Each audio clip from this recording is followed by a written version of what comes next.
everyone, and welcome to another Scots Whay Hae podcast. And this is the first of two covering this year's Paisley Book Festival.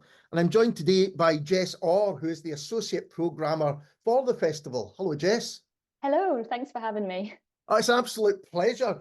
I think it would be nice to start with the theme of this year's festival. Paisley Book Festival always has a kind of overriding theme, which I think makes it something a little bit different. And this year it's Imagine Something Different. Why is that this year's theme?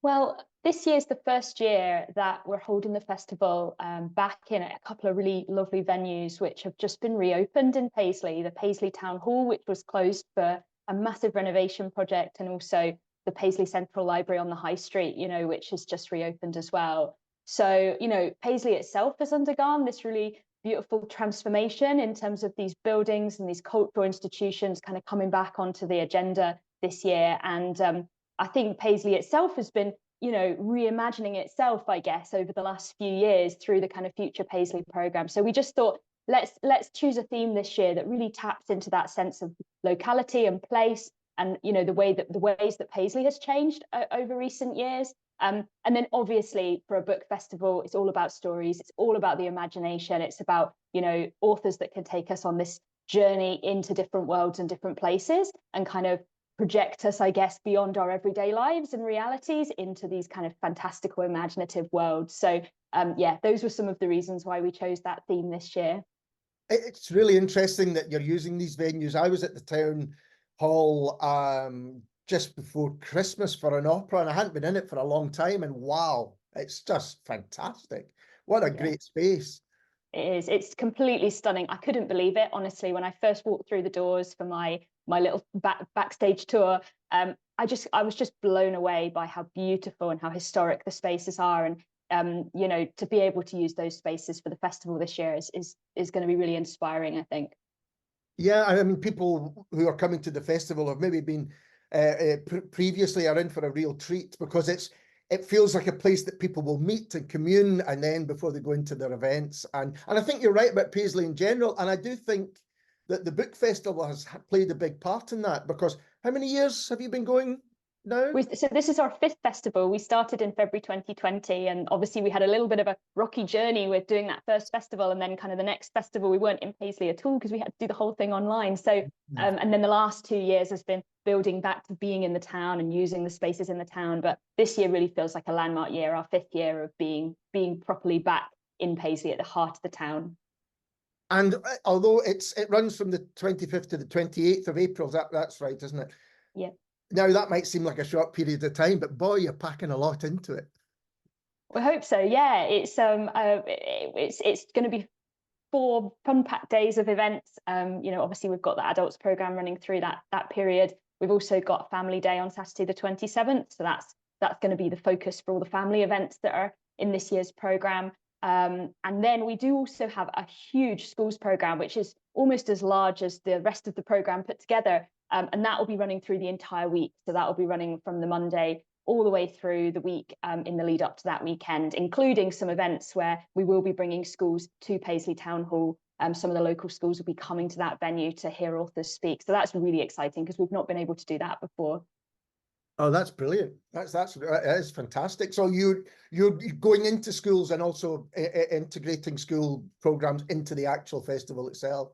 Exactly. Yeah. So primary schools often go along to their local library to a talk or with an author. The high schools traditionally have had authors come to them into their school halls.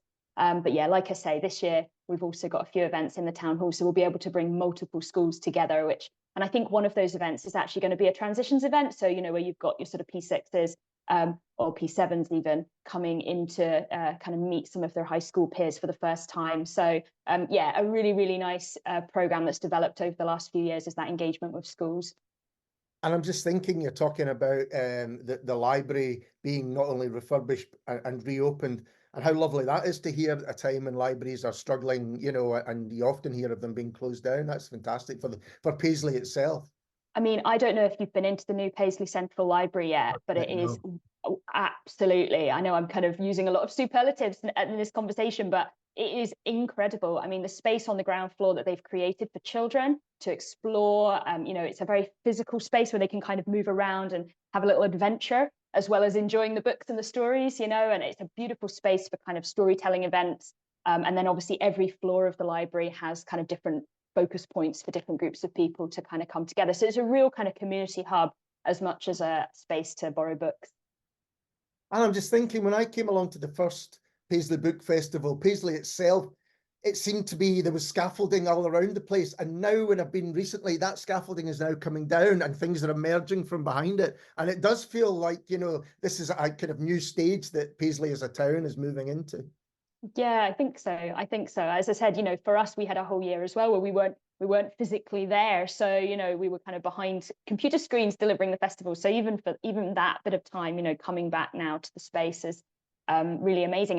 And the other really great thing actually is that there's another festival happening in Paisley at the same time as us, which is the Food and Drink Festival. So if you come to the book festival, just outside the doors of the town hall, you can also enjoy the Paisley Food and Drink Festival and get some refreshments. So hopefully there's going to be a real kind of festive atmosphere in the town that weekend.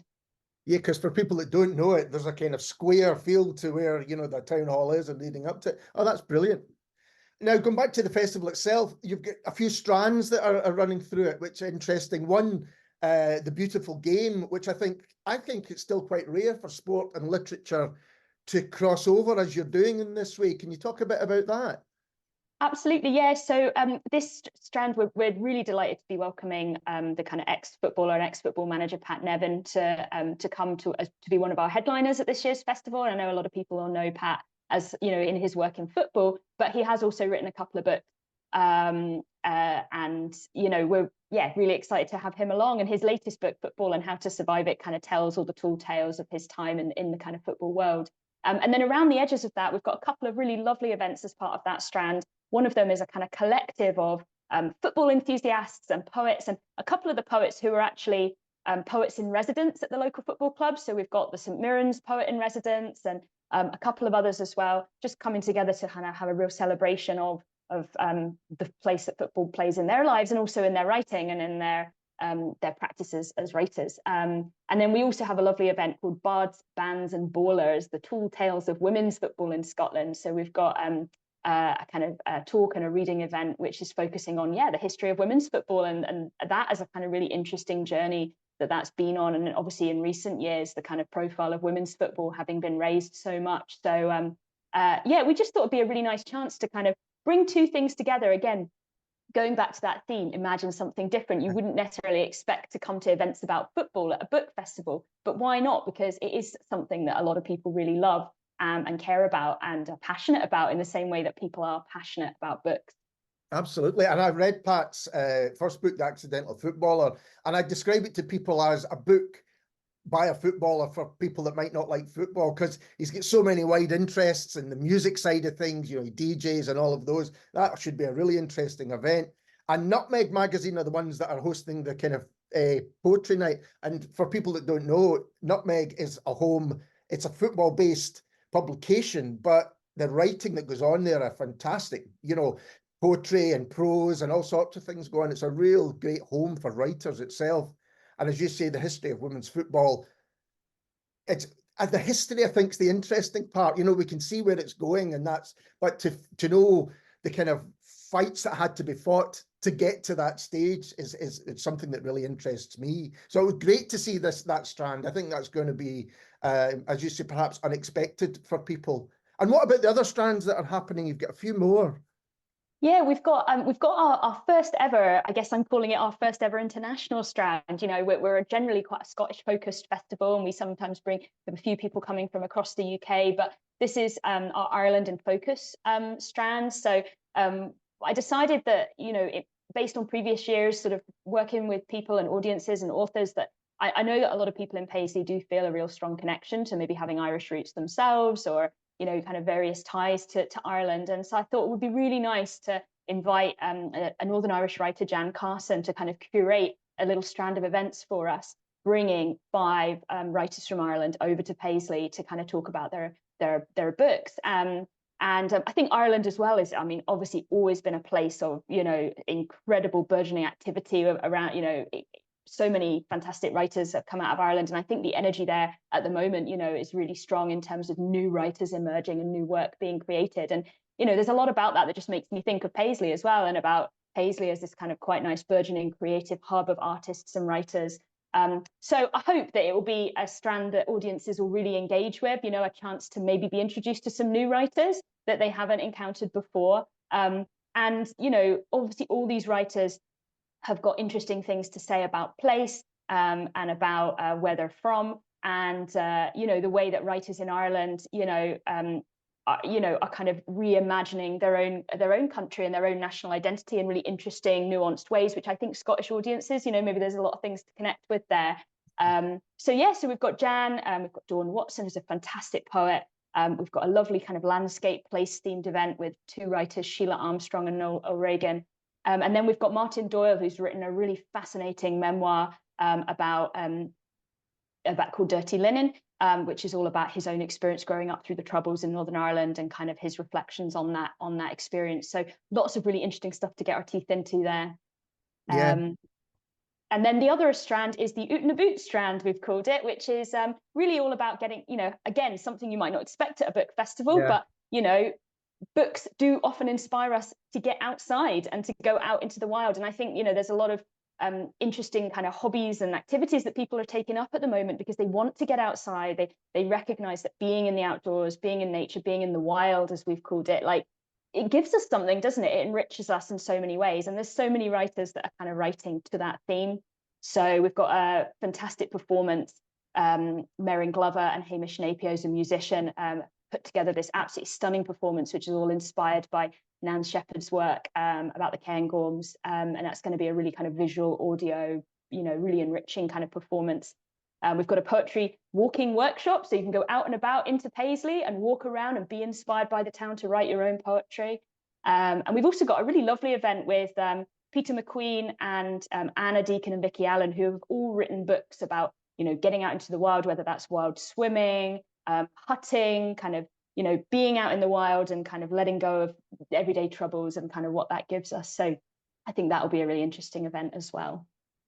I think you're right. Nature writing has kind of really taken off in the past, well, I'm going to say decade because there's been so much of it. And some of the best writing is that inspirational about place as well as people. I think we always think perhaps of novels in particular about people, but this kind of non-fiction about place is really interesting. And that Martin Doyle book, I've heard great things about that. So that does sound like that should be a fantastic event. There's also the Janet Coates Memorial Prize. What can you tell us about that? Well, I have to say, I've been very grateful to my colleagues in the library services who've been completely managing that prize for the last few years. So the Janet Coates Prize is a poetry prize that we run every year. There are two categories. There's one for adults and one for young people. And as I said, yeah, the library staff have been fantastic at kind of inviting some judges who are going to help to decide on the winning prizes and go through the kind of application, submission, shortlisting process. And at the festival, I think on the Friday tea time, there's going to be an event at the town hall where the shortlisted poets will be invited to come along. Our judges will be there. And of course, the winner will be announced. So yeah, it's really, really great. That's always something we've been able to have as part of the festival, is this new poetry prize inspired by Janet Coates and her kind of legacy in Paisley. And in terms of the wider programme, I realised that if we were to go through every single event, we could be here for a couple of hours. But how would you like to describe the programme to people, if you could? That's not too big an ask. Oh, it's a big question. I think hopefully there's something for everybody, really. Well, that's exactly why I'd written down was there's something for everyone. And I'm looking to do some of my things I'm looking forward to. But I think that's right. There really is something for everyone. Yeah, hopefully. I mean, I think in terms of different genres, you know, like if you're into your crime writing, and we've got some scandals and mysteries with authors like Sarah Sheridan. You know, we've got poetry events, the kind of more thoughtful, reflective poetry events. We've got, you know, a bit of spoken word as well, you know, for those who are kind of think they might be into poetry, but they need something a little bit livelier. You know, we're really glad to have the Loud Poets with us this year, and we're going to be hosting their West Regional Slam as part of their National Poetry Slam series, which culminates in a big performance over in Edinburgh in the summer. So that's kind of a chance to get involved as well and actually maybe perform. We've got quite a few events that are quite sort of crossing over genres as well. We've got some, I mentioned already, Merrin and Hamish's event around the Cairngorms. That's going to involve some music. But there's also a lovely event with Cecilia Knapp and Simone Seals, who is an intersectional cellist who works to kind of improvise music to poetry, you know. So and similarly, our finale event with Anorak as well is going to be really infused with music and the idea that music and words sit so closely alongside each other. So yeah, hopefully something for everybody. Yeah, and that again, and Susan Baer and Imogen Sterling as well. Is that yeah? So yeah, I mean that's a really exciting performance that's kind of newly commissioned, you know, by Push the Boat Out Festival in Edinburgh and the National Theatre of Scotland. So this is like again really wanting the festival to be at the forefront of showcasing really exciting new creative work that's coming out of Scotland. And I think Imogen Sterling has got a lovely relationship with the festival already, because she was our writer in residence back in 2021, I think it was. And bringing this performance of Susan Baer, followed by a kind of conversation about the work and how it was developed. Yeah, really great to be showcasing that. A lot of the people you've mentioned there, one of the reasons I'm so excited about this year is it seems really current. I mean, for instance, you've got an event with Leslie McDowell and Sarah Sheridan, and I'm looking over here because I've got both books on my desk. I've just finished Leslie's Claremont, and I'm going to be reading Sarah Sheridan's Secrets of Wisewood Square next. And there's a lot of things like that. You've got an event with AJ Close, who I had on the podcast recently, chaired by Karen Campbell, another guest we've had on. And yeah, and we're going to be talking to Alan Bissett and Brian Conahan on the podcast soon. They're doing an event with Graham Armstrong on the panel, looking at, now, what's the title of that panel? I can't quite remember. Something masculine. Yeah, it's a Scottish masculinities panel, and this is actually kind of, I almost wanted to call it Scottish Masculinities Part 2, because we had a really successful event during the Digital Festival in 2021 with Graham, but also with Douglas Stewart and with Andrew O'Hagan, you know, where they came together and chatted about Scottish masculinities and how that featured in their books and what that kind of topic meant to them.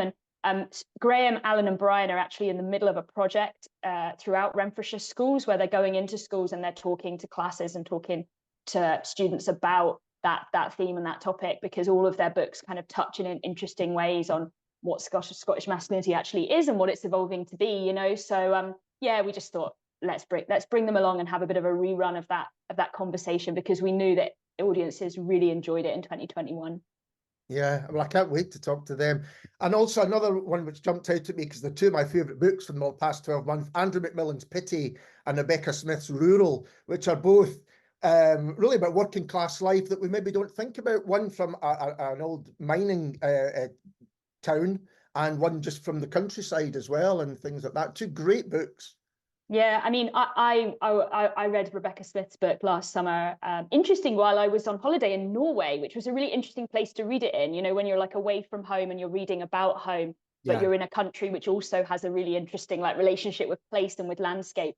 So I just was totally blown away by it. And Andrew Macmillan is one of my favorite poets. So I was immediately intrigued when I found out that he brought out a prose fiction book. And obviously the topic of it, I thought, yeah, this could be a really interesting conversation between these two about, yeah, towns and places where, you know, a whole way of life is kind of lost when, you know, industry disappears. You know, that's so applicable to so many different parts of the country. And, you know, and particularly, again, focusing on the men of that community, and how do they rebuild a sense of identity and sense of community in the loss and the wake of that way of life that they've known for so many generations being lost. And applicable to Paisley itself as well. Yeah, absolutely. And you've got Camilla Grudova and Genevieve Jagger, two writers I can't wait to read their books, you know, that are really been talked about, their new books, that is. Yeah, I just, the idea of how do you approach programming such a festival? It must be a kind of, when you've got the blank pages and the blank dates in the calendar, and you think, right, how do we begin? It is really hard, and obviously you've got a fixed period of time to get it done. And I was actually saying to a couple of friends last night, I was saying it's always the case that you have all these ideas and you put together the program, and then as soon as you know you've put it together and it's been passed over to the marketing and the website teams and everyone else, you immediately then have 10 more ideas, and you think, damn it, I wish I'd had space to include that and to include that. But the reality is there's not room for everything. So you know what we do is we draw up a list of themes for the festival and potential topics we want to explore. You know, we look at the books that are coming out and what you know, who we might like to invite. we try and get a balance between bringing new voices to the festival, but also a few familiar faces, you know, that we know audiences kind of enjoy having at the festival time and time again, especially local writers. And we also, and this is, I think, a really brilliant thing that we have at Paisley Book Festival, is we do have an open call out for event ideas, which we run usually, well, at the moment it sort of runs from November into December. And that is, that always produces some really interesting event ideas, you know. So there's a number of events in the program this year that came from that open call out, where local collectives of writers and, you know, people who had projects going on that they really wanted to bring to the festival will kind of pitch their idea to us. So yeah, we do that as well. And what I love about it is that it's a festival that you can get up close and personal with the writers. I'm hoping the change of venue doesn't change that situation, but certainly, you know, you're able to ask the question you want to. It's a welcoming space for people to kind of get involved themselves. I think so. Yeah, I think so. Yeah, I mean, even though the spaces we're using are that little bit bigger this year, we've still got, you know, we're going to have the kind of bookshop set up in the opening foyer of the town hall, which I think will be a lovely space to kind of mill about and meet people and get your book signed.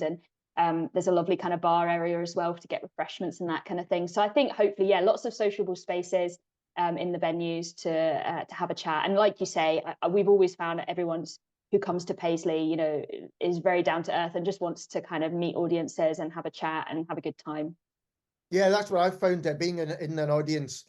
There's it's almost more interactive than some festivals, where I think there almost is this, fear's the wrong word, but a kind of barrier between, you know, breaking the fourth wall, if you like, between what's on stage and the people in the audience. But it does seem to be, and I don't know whether that's the way people come into it or just the way people approach it, but there does seem to be a real welcoming to our audiences as well. And there is the bookshop, as you say, so that's great. That's going to be where people can buy the books and then get them signed, I presume. Yeah, absolutely. And we're partnering again this year. It's the second year that we've partnered with the Book Nook in Sturton, who just won Independent Bookseller of the Year for Scotland at the National Book Awards. So yeah, they're on an absolute high at the moment, and we're super pleased that they're coming and they're going to be selling books throughout the whole weekend from all the authors. And also a number of the chair people of the events are also authors. So, you know, there's a real range of titles to kind of get stuck into there and get signed. Yeah, I mean, some of the chairs, it's interesting. It really almost fills the panel out. I love that. You know, you've got the Camilla Gradova and Genevieve Jagger. It's Kirsty Logan, I think, who's the chair. And, you know, I mean, what a great conversation to be part of. You know, that's Yeah, what I mean, things about, you know, who would you invite for dinner to have a good yeah. conversation about books? Well, there would be three of them, you know. Yeah, I mean, like for me, you know, the chairperson of an event is a really crucial part of the conversation being a success and being interesting. And so, you know, often go-to people are writers themselves who I respect and admire, and who are, you know, in the case of that event, you know, a kind of bit of a master of their genre in terms of the writing that they've done, and therefore they're going to bring so much to that conversation to kind of draw out the best in the writers who are appearing. So, And as the festival, you know, there's the countdown happening to next month. How do you feel about it? Is it excitement? Is it, you know, you've got this month, I guess, to kind of start to think, is it all going to be as well as I hope it is? yeah, I mean, I think for me, the program launch is always really exciting, because until that point, all the program is just sort of words in a spreadsheet, you know. And I think that the day that the program goes live and it's got images and it's got, you know, graphics, and it feels much more alive once it's kind of available. And obviously, you also immediately start to get feedback, and you start to get people commenting, and so that engagement with people, it makes it feel real. And the month before, yeah, obviously it's a hectic time for us because we're just sorting out all the logistics of everything, making sure everything's ready.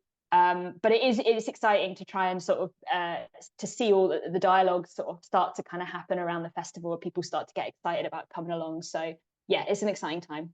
And we should give people some idea of where they can find all the details, and some of the details we can tell them now. So before I ask for the email address, I have to say, whoever's done your website has done a cracking job.